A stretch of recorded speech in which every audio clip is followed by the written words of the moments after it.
chaps that have seen it all before twice. They say things like, I remember 1953. The new road's got the noisy boys, the voice of the besotted. It goes, Red Army, we are super bees. Saturday afternoon, Red Army, Griffin Park. I wanna be there.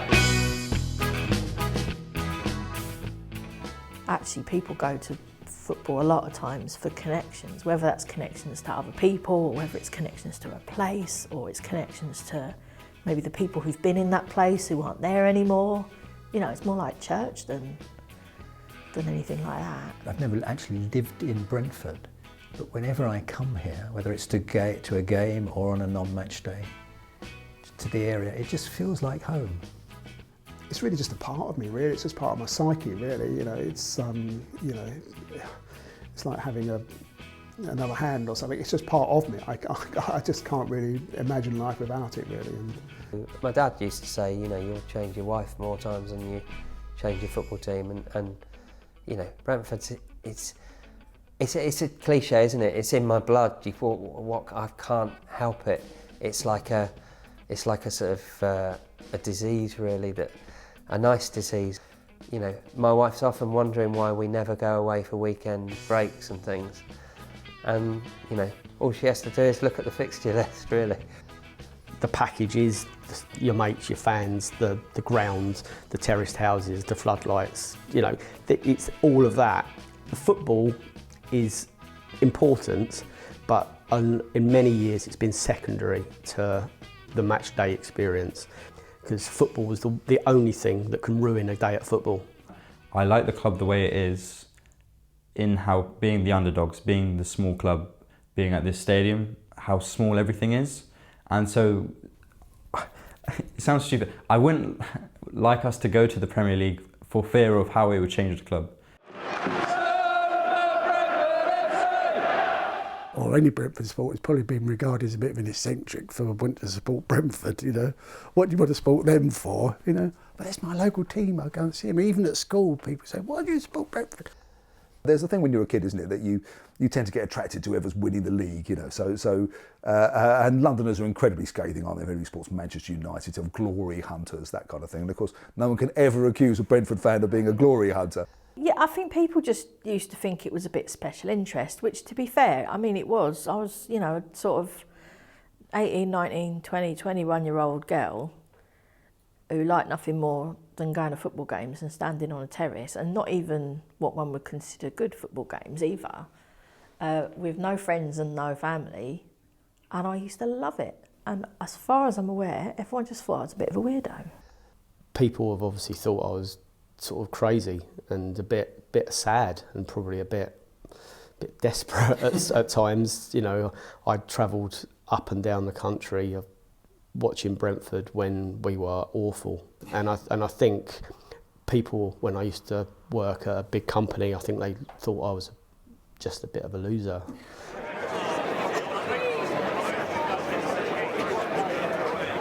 My father brought me to Brentford. He was a Brentford supporter since he was a boy. And on Saturday afternoon, when I got to about 5 years old, on Saturday afternoon it was a choice: would you want to go to football with Daddy, or do you want to go shopping with Mummy? And I'm afraid there was, even though I didn't understand much about football, it wasn't a difficult decision. Fundamentally, I'm local. I'm from Hounslow. Brentford is my local club. But of course, I could have gone to any one of 4 West London clubs.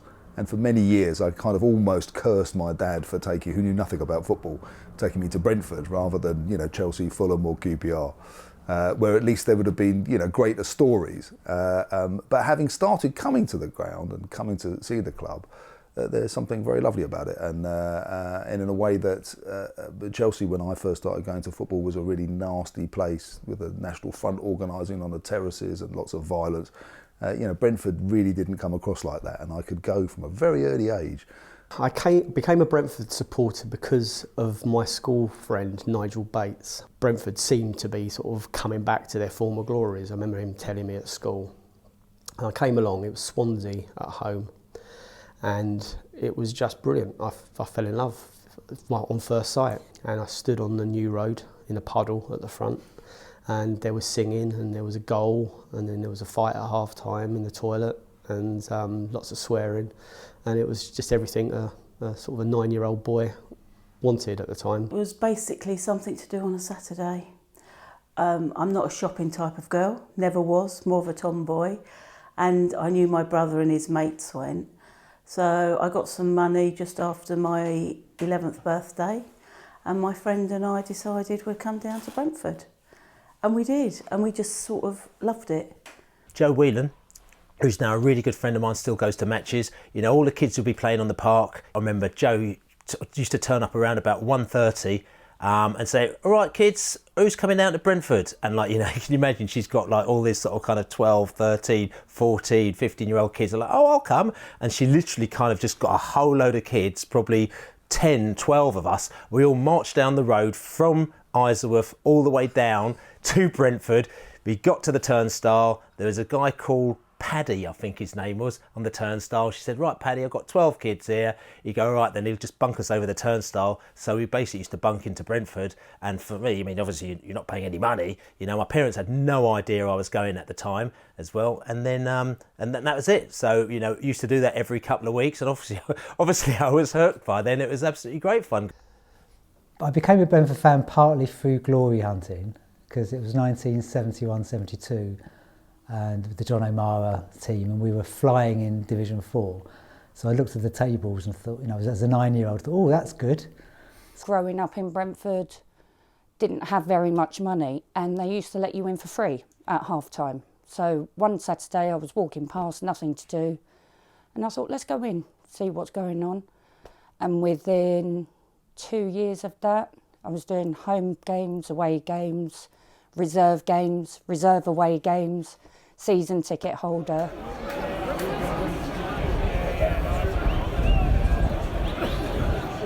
Well, my first match was an amazing match because it happened to be the match when we beat Bury 8-2. And the second match I saw was about a week later, or 10 days, I can't remember exactly when, a week later, when we played Leicester City in the 6th round of the FA Cup, and we lost 2-0, unfortunately. It was an amazing match because when I got to the ground at 1:30 for a 3 o'clock kickoff, they were almost about to close the gates. And the gate man said to me, oh, you'll never see anything, you're ever so small. I said, well, I'll crawl through the legs. And I got to the back of the Brook Road stand where I normally stood, and a guy there said, oh, he said, you're a shrimp. He said, yeah, he said, I'll lift you over. Yeah, Harry, help me lift him over. So 2 guys picked me up and passed me over the heads of the people. They all put their hands up and passed me down to the front, and I found myself right at the front row, behind the railings and behind the goal, where Alf Jeffries was in goal. We used to stand on Ealing Road, and I mean, we was packed, and I can remember I used to be pressed up against the fencing, like park fencing at the front. Dad was at the back, a couple of rows behind. Yeah, I had my red and white bobble hat that Mum knitted, the Brentford red and white scarf that Mum knitted. But that was all. I mean, in those days, there wasn't things like replica shirts or anything like that. It was a bobble hat and scarf, and I had a great big rattle. One very vivid memory is the first goal I remember when we played Portsmouth in 1962, I think it was. And it was 2-2 with about 7 minutes to go. And George Francis got a great through ball from Johnny Brooks, who was my favourite player.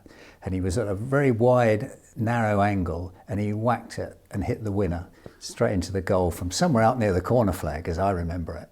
And of course the place erupted. It was fantastic. And that year I think Portsmouth won the league, and we finished pretty well down the bottom. But that was a fantastic day, and you know, that memory of scoring a very late winner, it just stuck with me. And then we had this season with 2 players, Andy McCulloch and Stevie Phillips. But Stevie Phillips was the kind of character you never get anymore in football. He was quite short, he was quite tubby, but he was kind of cheeky and quite skilled. And there's a moment where he, one-on-one with the keeper, he reaches the edge of the penalty box and he chips the keeper. And I know that sounds like nothing now when you see it, but I'd never seen anybody actually chip the keeper, you know, and then he turned round to the rest of the crowd like this, you know, and to me at that time, it was the greatest, footballing achievement, I'd ever seen. as a young kid, like in my teens, standing there, it's just sort of visceral excitement and adrenaline. I remember once Gary Roberts scoring against Liverpool in the League Cup, and Liverpool were, you know, in their pomp at the time. But just to score that goal and the sheer adrenaline rush of that we'd scored against Liverpool, it was absolutely incredible. I got to see my first game when I was about 10, and I only lived 3 doors down from the main stadium. My dad took me there. Because I'm so used to watching on TV, I thought there's going to be commentary on the game while I'm sitting inside the stadium. And to hear there was no commentary, I was going, well, you know, who's got the ball, who's this and who's that? It was unbelievable because it was the year after the 1978 World Cup. That was the big confetti World Cup. All these kids were there with plastic bags, you know, full of newspapers that they spent, you know, the whole morning sort of tearing up, so that when the team comes in, literally there was like just newspaper confetti all over the terraces. And I thought, well, this is quite good. The game was, the atmosphere was massive. I think the crowd was about 8,000 or 9,000. I believe the match was Huddersfield at home as well. And I just thought to myself, actually, this is fantastic. This is nothing like what I thought it would be. And it was a massive buzz, and it was just, you know, you just got hooked on, you know, what was, you know, third tier football. Because I'm going in the 70s, there were lots of kind of bitter old men at Brentford at that stage. And these would have been people who'd gone when Brentford was a giant club in the 40s, who were embittered after year of failure. Whereas I was a kid, you know, we'd never been any better. I wasn't bitter. And one of the things that you got a lot of was that you just get grown men swearing, you know, bursting out with strings of expletives, the F word, the C word, everything. There was nothing to stop fans swapping ends, and there were kind of incidents because of that at certain games. I remember a bank holiday match against Southend where somehow I managed to persuade my mum to come and my sister to come, and my dad and me came as a family. It didn't happen often, and there was a riot pretty much. So yeah, mum and sis didn't come again.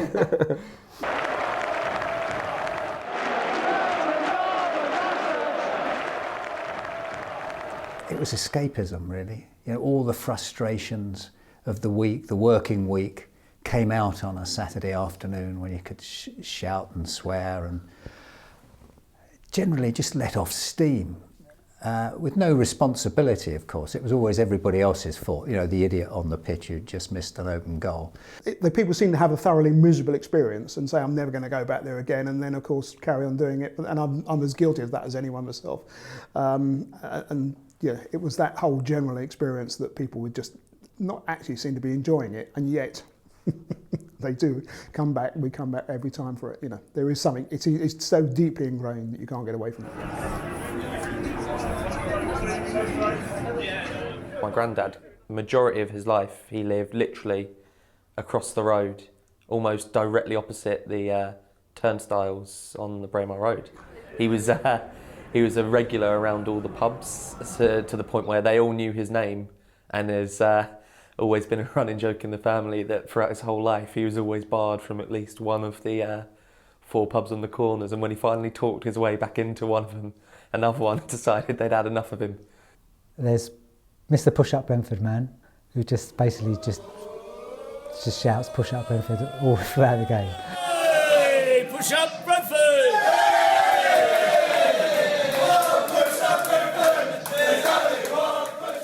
He was just some sort of enigma who you just hear around the stadium, and he would just give the worst advice. So now I've finally seen his face, and he probably seems like a lovely man, but his advice was terrible. I mean, from Bernie Watson, he's someone that really jumps out. He took an Alsatian home and away for many years. We do! Oh, Brentford, we love you! He was like a misunderstood eccentric, and he would be a magnet to stewards, and because of that, police probably as well. And because of probably an accumulation of incidents around the country, he got banned for a year or 2 years, and instead of doing what some people would do and just kind of taking a low profile for a year or so, he came in drag. He would dress as a woman or come in disguise, and there would be kind of a wink and a nod at the turnstile probably, and every week he would be dressed differently and he would be there still. When I first started coming to the games with Mark and Darren, and we stand in the same spot on Ealing Road, whether it rained, whether it was sunshine, every week we were there. And naturally, every week next to us there was the same people. On the right there was a guy who we nicknamed the Alki and the Pit Pony, because again, like clockwork, whoever we were playing on every given Saturday or Tuesday night, they would abuse the centre forward in the same way. It was, "Oi, cart horse, when are you going to get rehooved? You're playing like a pit pony." But I remember standing on Brick Road watching a game. I don't know. And I remember looking round and there was this bloke stood a little way from me, and he was the next guy to me, and he was stood sort of over here. And no word of a lie, he was reading a book, he was reading a novel, and he stood there on that terrace on a Tuesday night, and it was your classic sort of Tuesday night in February. It was, I think it snowed a bit. And this geezer just stood there and he read a book. He don't want to watch the game, because to be fair, the game was shocking. And he's reading his book instead, because, I mean, you might as well. There's no one around him, but he don't need to be there, do you know what I mean? He could be indoors reading his book, but he's not, because he's coming to a game, because it's Brentford, and so he's coming to the game, and he's standing on that terrace, even though it was horrible. The funniest thing I can remember on a match day was when we were throwing Cadbury's chomps after scoring goals. Or maybe it was funny because we were just young and stupid, and maybe there was a lot of Brentford fans that probably cringed at that, but being on the New Road terrace at the time and scoring 6 goals in a game, I remember, and it just raining chocolate and players walking, running past on the wing and picking bits of chocolate up and eating it and throwing them at kids in the crowd. It was a bit bizarre. There you go, my darling. Hello, my lovely. Thank you. There you go, my lovely.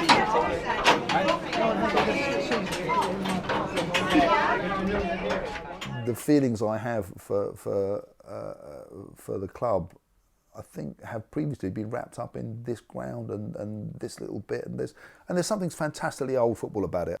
I think it's that process by when you come to Brentford, you come through these little terraced houses, you go through a narrow entrance, and then suddenly it opens up, and there's this fantastic space. So my first memory, and I think when you're very young, you don't really know what's going on the pitch.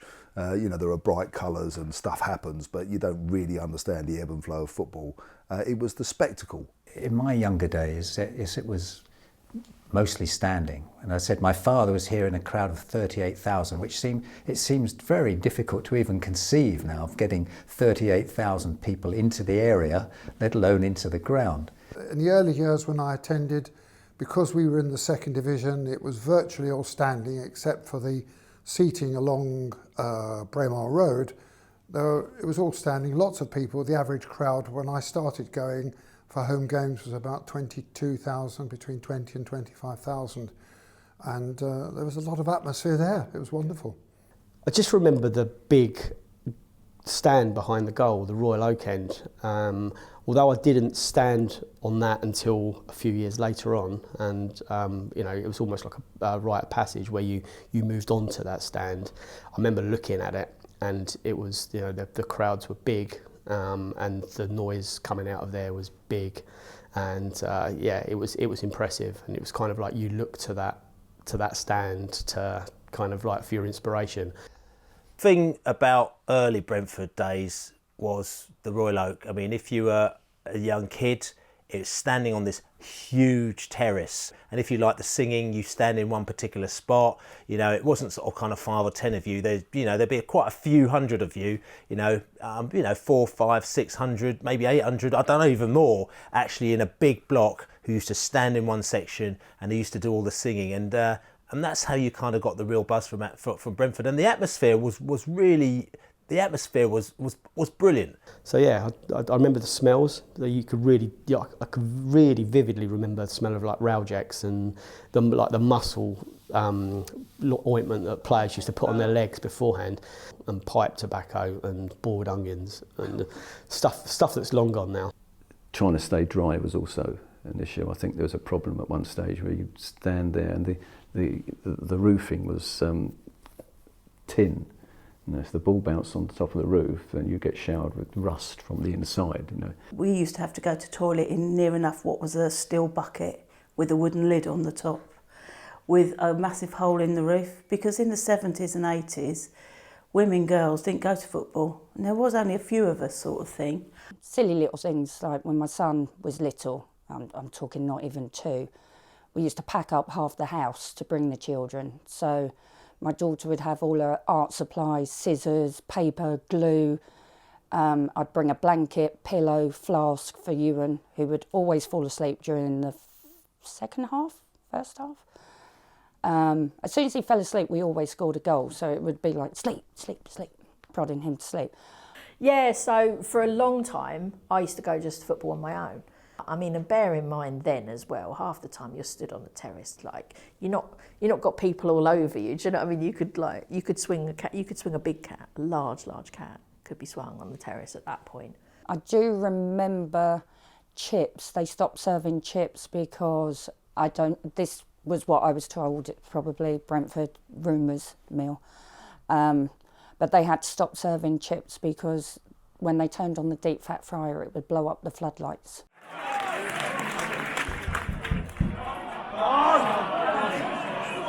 Well played. Good.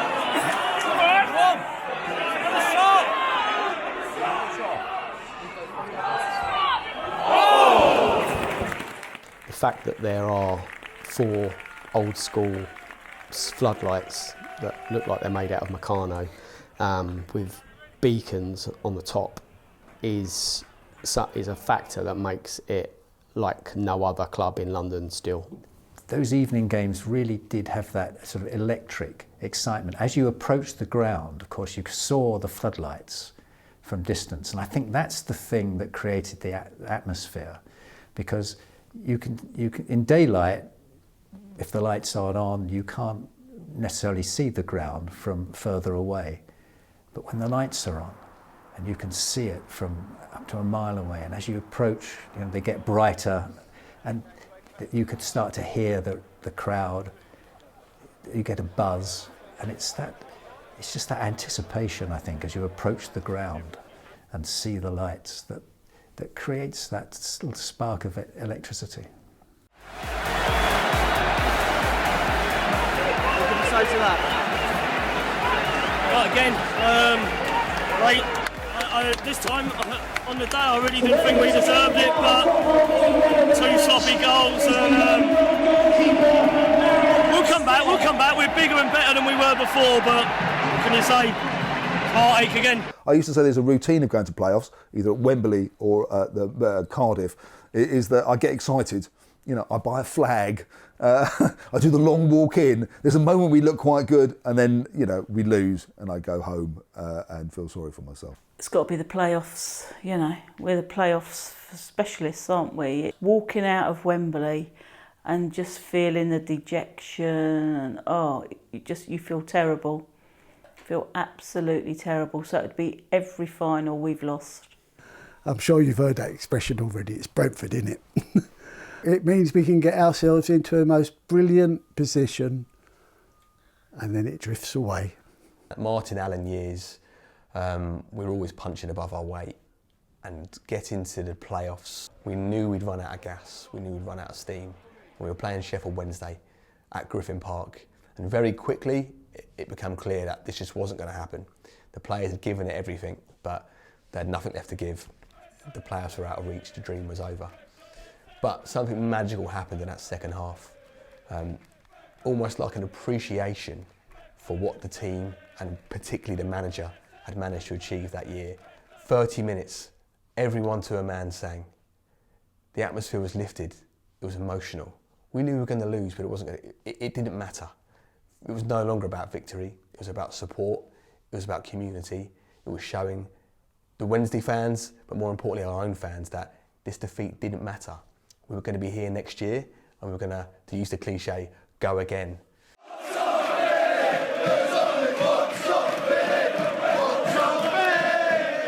But the worst experience of mine was when we were in the FA Cup. We'd drawn Telford, so I thought, what the hell, I'll go. Telford were a non-league side with no history at all. We're Brentford Football Club.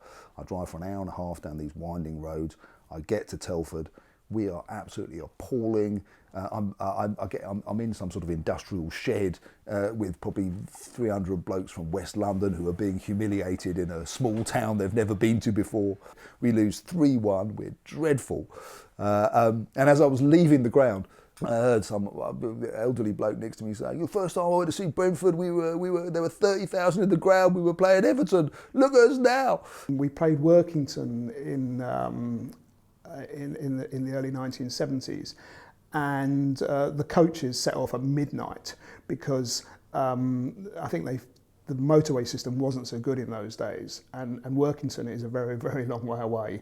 And the club, we actually set off at midnight because I think the club figured that you couldn't really get here at 4 in the morning. And so we arrived at sort of in the Lake District at sort of like 9 o'clock in the morning, and there was just like a couple of hundred football supporters in Kendal not quite know what to do with themselves because we weren't allowed into the town. It was bedlam, and then we got there and we lost 3-0 and had a thoroughly miserable day out. And I used to run an unofficial travel kind of outfit, Brentford, called the Official Unofficial. And the reason why it's called the Official Unofficial is because it was totally unofficial. You got really lambasted if you ran any unofficial coaches because the police wanted to know exactly who was travelling, where they were travelling to and how they were travelling. Every time we changed our leaving spot, so we never left from anywhere around Brentford. We'd just leave somewhere, you ring up on the Friday, say where we're going to leave.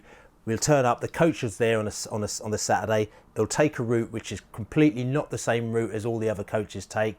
I would have done a pre-phone call, but I've got from the good pub guide saying, "Hello, my name's Peter Asquith, and I've got my croquet party coming down. Would you like to give us some lunch?" And they'll go, "Okay, great." So all of a sudden the coach will turn up. We'll turn up this lovely 14th century pub, and sort of 40, guys and girls would sort of kind of pile out. You see people, they've got the tables laid out for the croquet party. Their eyes are like, "Oh my God," Next minute, we go inside there. Great atmosphere. We'd have a right laugh. Next minute, I'm on there because I play the piano, for football every night. So I'm playing the piano. The whole village is out. They're all going off, and it's just honestly, it used to be such a laugh. Bill could just never go straight to the ground. We had to go ice skating. We had to go on a barge or stop at some weird pub that takes you an hour to get to and an hour to get back. So you're late for the match or whatever. But it's always planned well, so he thinks.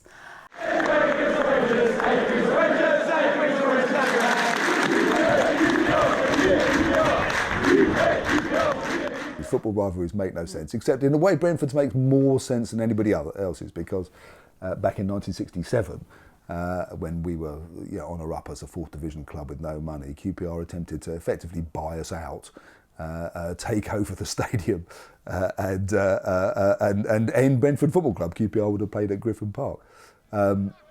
But actually, that's not my reason for really disliking Rangers. There's something about the idea that they think they're a really big club. Rangers are under the illusion that their rivalry is with Chelsea, whereas Chelsea have long since forgotten that they exist. And there's something really pleasurable about reminding them that their real rivals are us. The great rivalry when I first started coming to Brentford was Watford. Watford were the team that everyone hated, and there was scarves sold outside the Royal Oak End that said Watford Wankers on them. That changed. Graham Taylor became their manager. They got promoted to the top division. They left us behind for many years. So that rivalry kind of subdued. And anecdotally about Fulham, when Fulham were, before Mohamed El Fayed bought them, they'd slumped into the 4th Division. Again, my Chelsea supporting friend and I went down to see them. They were bottom of the 4th Division, or one off bottom of the 4th Division, and I went down to gloat. Look, you're rubbish now and we're great. And I went, going to the ground, and the ground's really nice, isn't it? It's Craven Cottage, a lovely ground. Some old boy was selling lottery tickets, and I thought, I can't hate you. You're just like Brentford. So I fail in my rivalry with Fulham. Although I'm supposed to hate them, I don't. We're just a bus stop in Hounslow, bus stop in Hounslow. We're just a bus stop in Hounslow. It comes from QPR, and it's so delicious that they have come up with what they think is this chant that belittles our club, and they are chanting it whenever we play them. And then we beat them, and we're like, you know what? We've not just beat you, we're also going to take your chant. I love a bit of Bees Up, Fulham Down. Sing that to my little one all the time. Bees up, Fulham down. Bees up, Fulham down. Bees up, bees up, bees up, bees up, bees up, Fulham down. Na na na na na na na. Na na na na, Brentford. There you go. I started off making up all sorts of ridiculous songs, you know. I mean, a lot of people might know the Alan Whitehead song, which was terrible. Like, you know, he flies through the air with the greatest of ease. His name's Alan Whitehead, he plays for the Bees. The greatest defender in London is he, Alan Whitehead. It was really bad, but people used to sing it, like, you know. For me, getting a player with an awkward name into a song which can be spread across the terrace is an art. We had a player once called Toumani Diagouraga. Diagouraga. What song could you possibly use to fit this guy's name into? And then I'm listening to the radio one day and Big Freddie Mercury comes on, and it dawns on me, all we need is Diagouraga, Kevin O'Connor and Diagouraga. A friend of mine, the Dutchman, he came up with this one, and it's the Martin Rowlands song to the tune of Rawhide. And it goes, Rowlands, Rowlands, Rowlands, we've got Martin Rowlands, he's got Tony Folan out wide. He runs through the middle, passes and he dribbles, 'cause he wears his Brentford badge with pride. Rowlands. We're the team that we support. We are the best team in the land. We are the BRENTFORD. We're the greatest in the land. And then obviously down in the town of Northampton, which again, that's done the rounds since probably the 50s and 60s. Well, it was down in the town of Northampton, wasn't it? Can you sing it? Most of the fighting was done. It was down in the town of Northampton. He was shot with a farmer's gun as he lay on the terraces dying, with the blood gushing out of his head. Gush, gush, as he lay on the terraces dying. He turned to the New Road and said, NEWROD, New Road, Old School.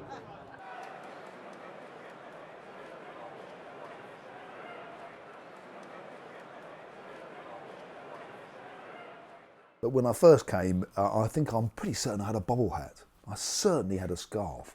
And I had a scarf for a long time, a big red and white scarf all tucked in. And I remember the ground being full of red and white scarves and bobble hats. And then there's a period when actually that business of showing your colours was dangerous. And not so much dangerous when you're in the ground, but dangerous on the way to the ground. So people stopped wearing anything that indicated that you were supporting a particular club. Violence, even though it was sort of violent, it wasn't violent, if you get what I mean. It was more just running through, you know, oh, we took that end. It wasn't like knives, certainly not at Brentford anyway.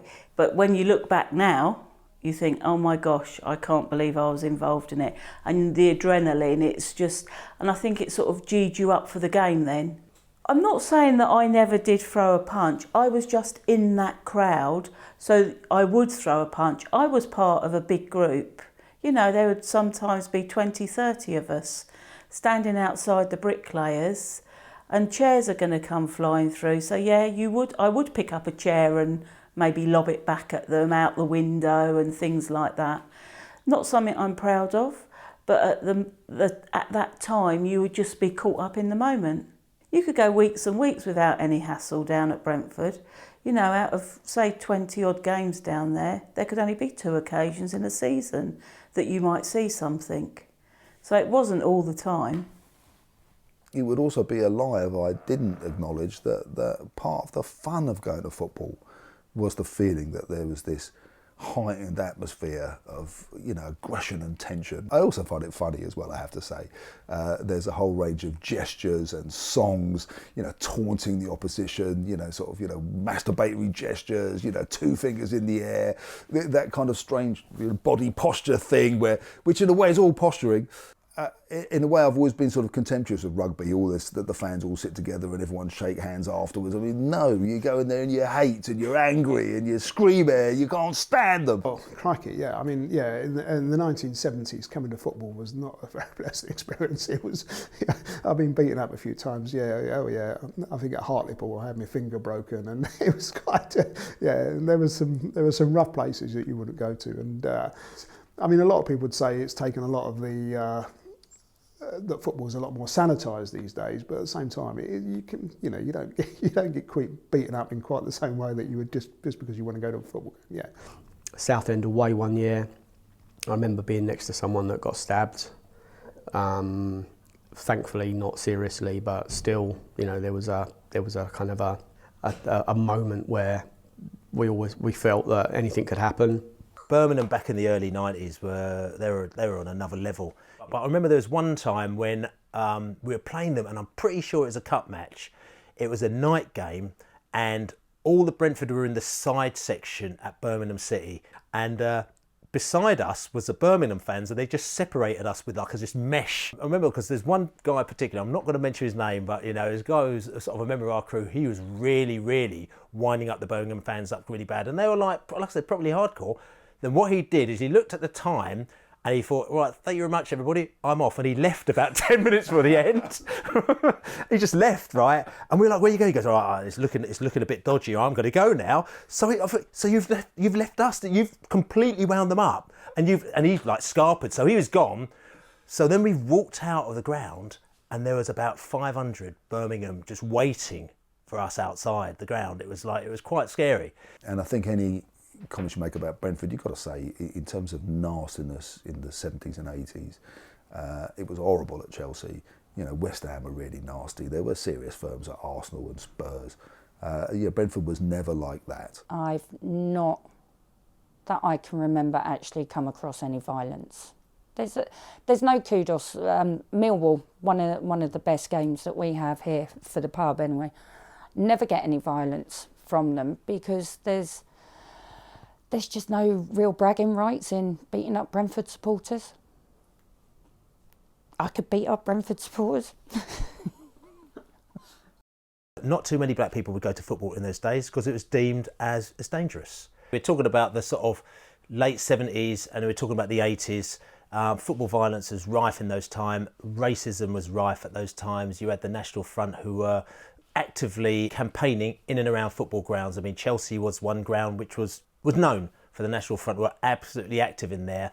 Unfortunately, there was a spill-off between what's happening at Chelsea and in and around Brentford as well, where you did get some quite bad sort of extreme right-wing, as you call it. I'd probably sort of say racist is probably kind of more activity. But back in the day, we talk about skinheads who used to smack me, used to beat me. They talk about there ain't no black in the Union Jack, send the bastards back. You know, that was a chant and everything like that. It was pretty hardcore in those days. When I used to come to Brentford, I had to kind of watch out where I was going, you know, stand on the terraces with my mates as such.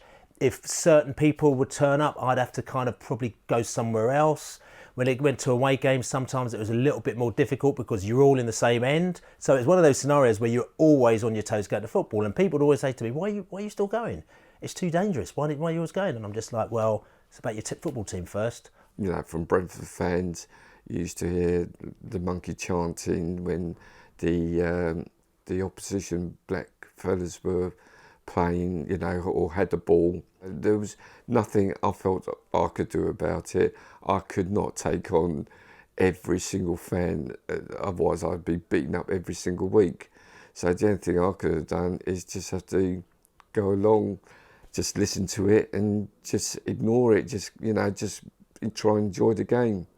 I didn't tell me folks what was going on, you know, because I think they would have banned me from going to football. The club didn't really help or back because there was a tendency for, basically, they used to look up the bottom line. So the bottom line is people are coming through the turnstiles, they've paid good money, and they come regularly. So we don't want to upset these people. So they kind of wouldn't, you know, if there was a case of taking sides, they'd be see no evil, hear no evil. So if you go to the club, look, you know, I'm having a few problems here. The club, unfortunately, as Brentford, just would not, they didn't do anything, you know. And that's a bit sad, but that's kind of the way that it goes. But I certainly saw it in the beginning quite badly, because I had close friends that came with me and I took them to football that were black, and you know, I think it was a lot worse then, but it's still there. So when I started coming to football, the age of racism in the way that it might have been in the 70s had already started moving on, and although it wasn't completely clean, it was progressing. But people were still quite happy to be homophobic, and when Brighton come to town, you know, the old songs like We Can See You Holding Hands were par for the course. This is just what was done. Probably guilty of joining in with that ignorantly myself occasionally. But it's been good to see that there's been notable changes of that. I can't really think of many incidents these days where there are people who are being freely homophobic. We embrace the fan groups like the LGBTs who can proudly wave their flag at Griffin Park. We've done a lot, and we've raised profile, and people are aware of things. And, you know, we have the visibility of the flag, which I really, really like and I think is important. But in terms of really changing minds and really changing what it would be like for someone to be, you know, stood in the ground, I don't know that we've achieved that much. You know, I've got guy mates who butch themselves up when they come to football and things like that, and it's like, you know, it's quite, we take the piss out of them a bit, but you also think, well, no, hang on, you know, this place, coming to games here, this is my happy place, this is my home, this is where I feel relaxed. I mean, when I'm tense and stressed, this is where I want to come.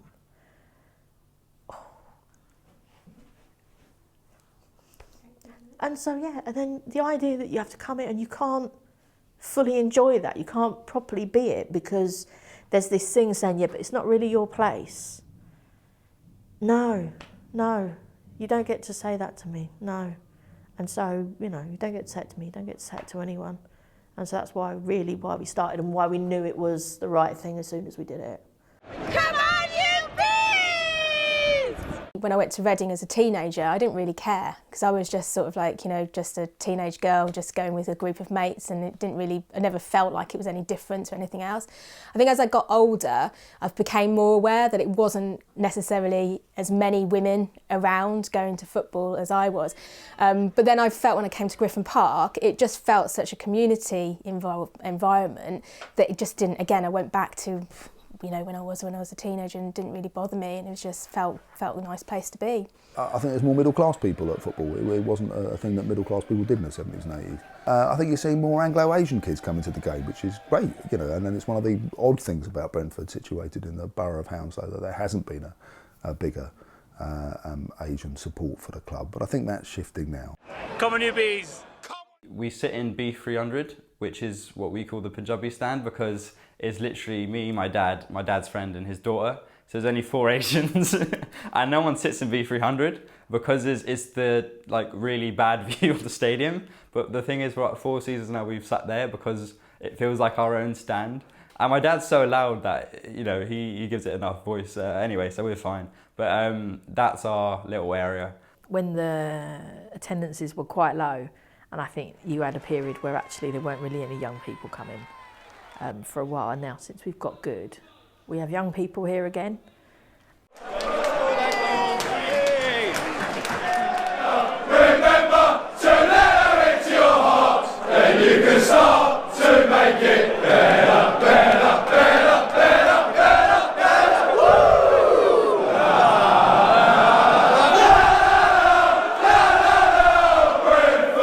It's all part of the incredible history of supporter involvement at Brentford, how the supporters through their various campaigns have really been the saviour of this club. I can remember, you know, the then chairman of the club, Jack Dunnett, been elected as an MP in Nottingham, wanted to take over Notts County, wasn't allowed to own 2 football clubs obviously, so wanted to offload Brentford and go to Notts County. Did a deal with the owner of Queen's Park Rangers, And the proposal in January '67 was that QPR would take over Brentford and play at Griffin Park, and the club would cease to exist. And the fans were in uproar.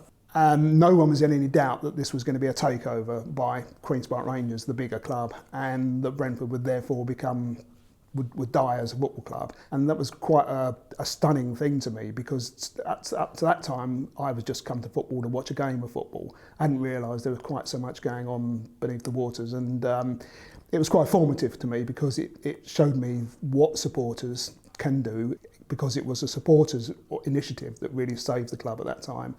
But I remember the talk that was reported of supporters saying, this is wrong.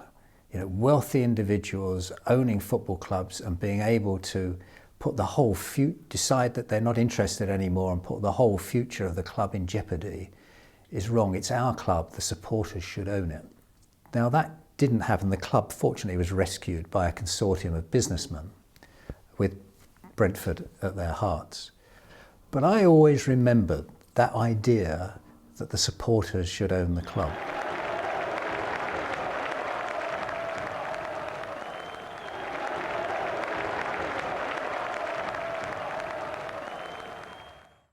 I loved David Webb. I loved the team he built. And so when it started to turn sour, when he started to asset strip the club, it was really, really painful.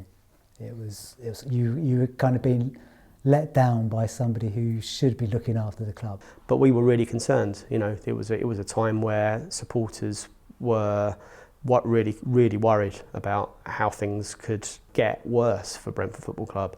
You know, we were on the edge of promotion, and then all of a sudden all our assets were being sold off and we were looking like a relegation fodder team. So yeah, it was a time of concern.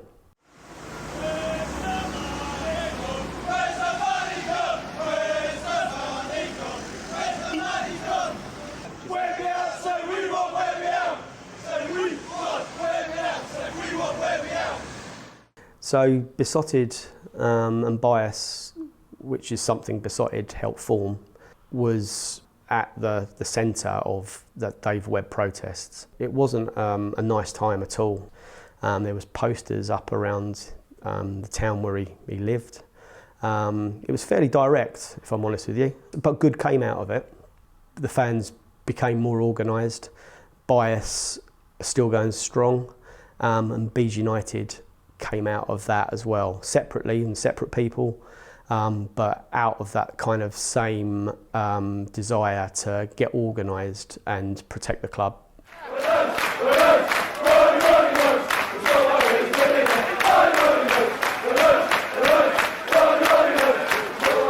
Because Ron Nodes came from Crystal Palace.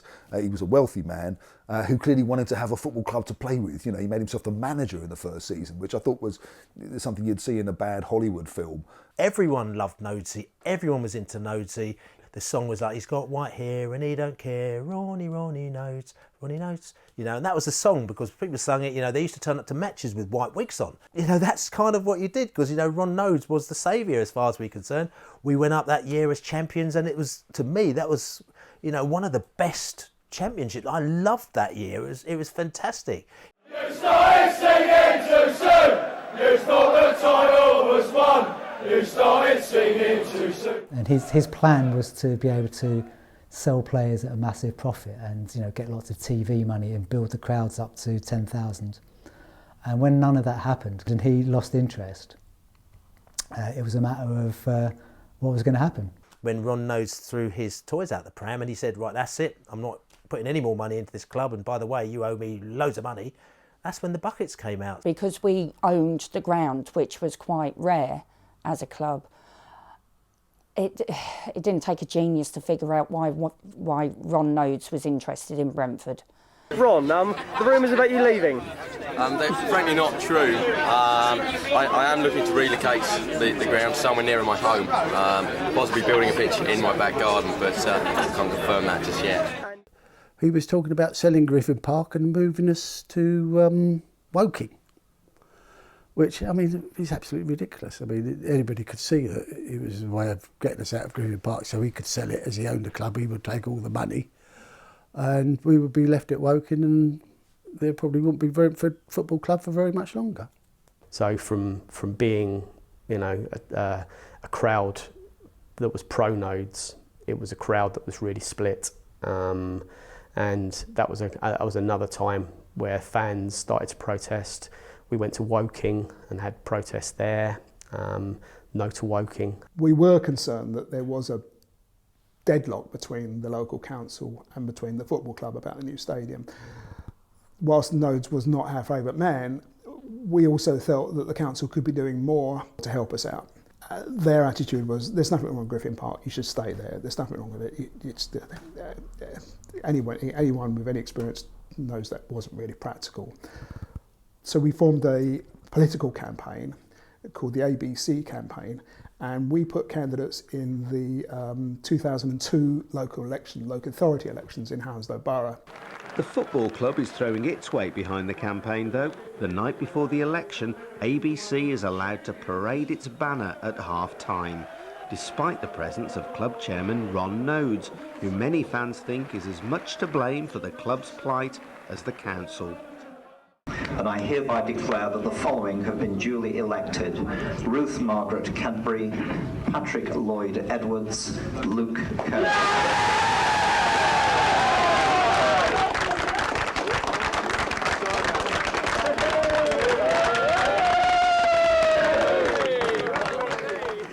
But we got one councillor elected, and that's the first time ever in this country that a football campaign have actually had a councillor elected solely on the back of a stadium development plan.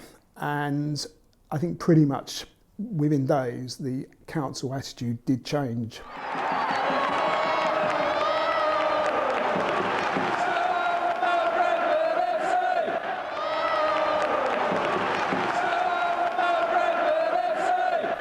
Bees United was one of the first examples, not the first, but one of the early examples of a supporters' trust. And I remember reading about this and thinking, well, maybe this is the way in which those ideas that were mentioned in '67 about the supporters owning the club, maybe this idea of a supporters' trust, and Bees United in particular, could be a vehicle for achieving that. Basically, when Bees United started getting involved directly in the running of the club, in negotiation with Ron Nodes, the club had reached the limit of its overdraft. So Bees United came into the club in that kind of atmosphere of financial stress and complete existential uncertainty. The environment was one of fans rattling buckets outside the ground. It was an incredible struggle. I think probably around a period around about 2006, 2007 that I was on the Bees United board, and the thing was that we really had to try and prove that the football club could run here on a sustainable level, and it meant cutting back the playing budget to such a level that it was prejudicing what was happening on the pitch. And so that almost becomes counterintuitive, because you're driving people away from the football club because the product is so poor. But the club had to it had to cut its cloth accordingly. And so it was that was an incredibly tough time. You know, we were selling players, I think, significant. Darren Powell, one say, was sold to Crystal Palace. So we could really much pay the electricity bill the next month. Things were as tough as that. It really was hand to mouth, day to day. Every penny counted. And if we could have a good cup run, or if we sold a player for a profit, then that's what got us through the season. So things really were on a knife edge. And I remember thinking, well, Bees United has got lots of expertise in terms of lawyers, finance directors, PR consultants and so on. Lots of volunteer expertise which a football club couldn't normally afford to buy in. But there's one thing we don't have. We don't have anyone who's got a clue about football. And that was rather, I think probably rather apparent for some of our choices of manager. You know, obviously we're very lucky now with the owner that we've got with Matthew Benham. Yeah, he's an old school Brentford fan and he's got a real clear idea of exactly where he wants to take the club, and it's taken him 10 years, you know, but you've still got to cast your mind back to the scallywags who were involved in Brentford back in the day.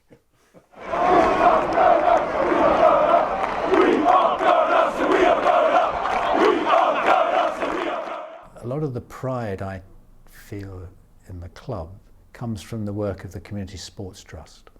I was very keen that Bees United should be involved in that and supporting that, because the objectives of Bees United as a supporters trust is to bring the club closer to its community and the community closer to the club, and to reinforce those social and community values. The real reason why I started liking Brentford was because of the Brentford Community Sports Trust. As a kid, a bunch of my classmates were invited to the Griffin Park Learning Zone. So it was to kind of support our learning in a different environment and give us new opportunities to use computers, shoot like little documentaries and stuff. So in 2014, I started volunteering with the Sports Trust. So mainly helping with the kids with disabilities kind of club in Feltham. I have been asked why I'm a Bees fan, and I said, well, there's two answers to that. A, because the football ground's in my road, and why would I bother to go and watch somebody else when I've got a professional club on my doorstep? And I said, more than that, they have a blind scheme, so I can actually go, sit in the crowd, enjoy the game like anybody else, but I've got a commentary in my ears. But we were the first to actually have the commentators and the blind folk around with earphones on. I fell in love immediately with the commentary system, the roar of the crowd, although we lost 2-1, and the rest is history, as they say.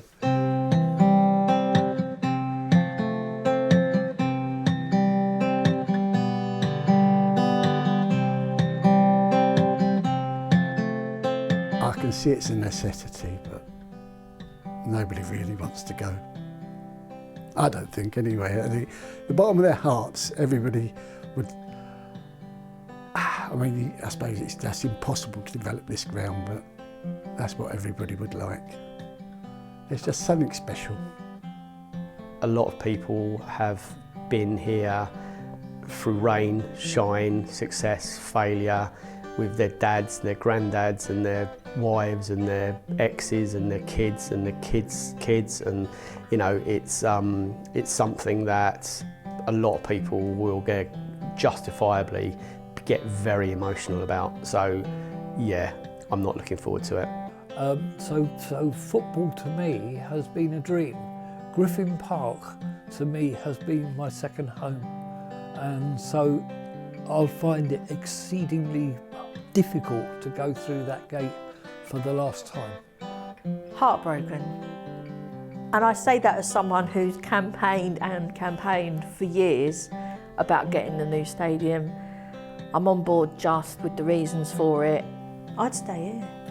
I'd stay here with it empty. I don't even care. I don't even care if the football's good.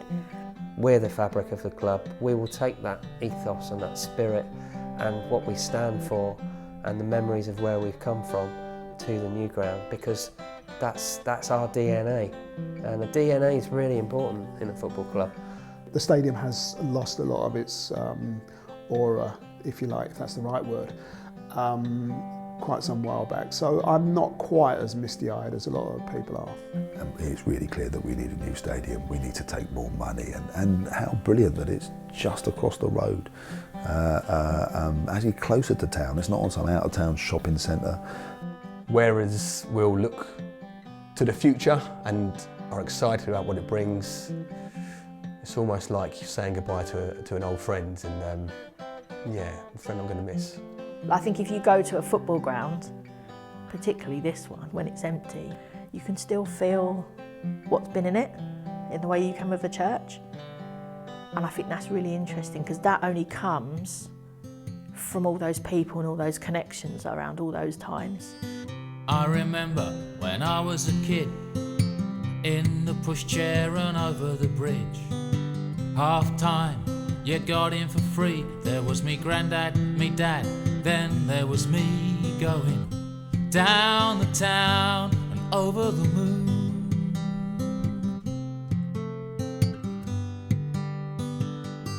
Saturday afternoon, I remember where we stood, me granddad saying they'll come